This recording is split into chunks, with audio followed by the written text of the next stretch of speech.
સ્થાનિક સ્વરાજ્યની ચૂંટણીઓનું જોનારા ગાંધીના ગુજરાતમાં આજે ગુજરાતના તમામ મતદાન મથકોને ભારતીય જનતા પાર્ટીના ઇશારે ગુંડાના હવાલે કરવામાં આવ્યા છે।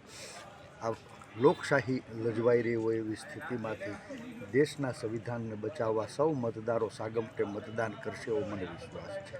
આપ જુઓ, આ સત્તા લાલચુ લોકોએ પહેલાં મતદારોને લલચાવ્યા, ફોસલાવ્યા, પછી મતદારોને ડરાવ્યા, ધમકાવ્યા, પછી એના મતદાર યાદીમાંથી નામ રદ કરાવ્યા, પછી ગુંડાગીરીથી વિપક્ષના બધાય ફોર્મ પાછા ખેંચાવ્યા, ગુંડાગીરીથી ચૂંટણીનો પ્રચાર અટકાવડાવ્યો। હવે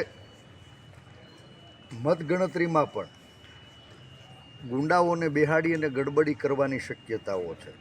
આજ ગમે એમ કરીને ચૂંટણી જીતવા માટે ભારતીય જનતા પાર્ટી હવાતિયા મારી રહી છે। ગમે એમ કરીને જો ચૂંટણી જીતશે તો પછી ફરજિયાત લોકોને ડરાવીને રાજના ગુણ ગાવા માટે મજબૂર કરશે। 56ની છાતીના મહારાજને ભારતીય રજવાડાના મહારાજાધી મહારાજ ઘોષિત કરવામાં આવશે અને બાબા સાહેબે ઘડેલું બંધારણ એ જન સંવિધાનને જમીનમાં દફનાવવામાં આવે એવી શક્યતાઓ વચ્ચે આ ગ્રામ સ્વરાજની ચૂંટણીનું બહુ સીધું ને સાદું ગણિત છે।